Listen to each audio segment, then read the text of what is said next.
Comment réussir dans ton activité rapidement? Je t'explique ça tout de suite. Si tu veux gagner du temps, le premier truc incontournable que tu dois faire, c'est déjà te montrer tel que tu es. Arrête de te cacher, arrête de passer du temps à essayer de gommer tes défauts et qui tu es, parce que c'est qui tu es qui va faire que tu vas avancer le plus rapidement possible. Donc juste montre-toi tel quel. On n'a pas besoin que tu mettes un masque, on n'a pas besoin que tu enjolives les choses. On s'en fout. Du moment que tu es toi-même et que tu es là avec les meilleures intentions du monde pour aider les autres, ça va le faire.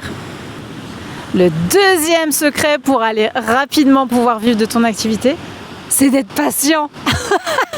Ça fait chier de dire ça, mais ouais, c'est d'être patient. Et quand je dis patient, c'est pas genre je m'assois dans mon canapé et j'attends.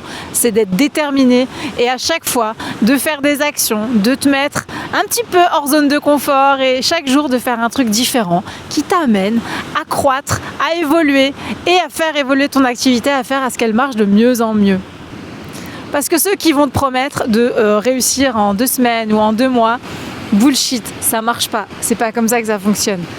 Parce que la plupart du temps, oui, il y a des recettes, il y a des choses à appliquer, il y a des méthodes, on est bien d'accord. Et on est nombreux à avoir des recettes et des méthodes qui sont un peu similaires. Mais la grande différence, c'est quoi? C'est comment on gère ce qu'il y a là-dedans. Comment on gère tous les obstacles, comment on gère tous tes blocages émotionnels qui t'empêchent de faire ce que tu dois faire. Parce que c'est un petit peu comme si je devais faire un gâteau au chocolat.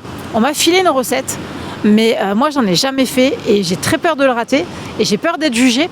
Et en plus, il y a mes beaux-parents qui viennent manger ce soir et ils vont me raconter encore des trucs pas sympas s'ils mangent un truc pas bon, etc. Tu vois ce genre de truc que tu te fais dans la tête. Et du coup, au lieu de te tenter et d'y aller, tu vas te dire je le fais pas, je le ferai demain. Je vais me préparer, je vais m'entraîner de mon côté. Sauf que tu t'entraînes jamais et qu'au final, ce gâteau, tu le feras pas. Tu finiras par aller en acheter un qui sera moyen, tu seras un peu déçu, tu diras ouais, ça marche pas bien, j'essaie d'en acheter des gâteaux et de les revendre, ça fonctionne pas. C'est normal, c'est pas le tien, c'est pas ta recette, c'est pas toi en tant que personne unique avec tout ce que ça apporte, ton unicité. C'est un truc préfabriqué.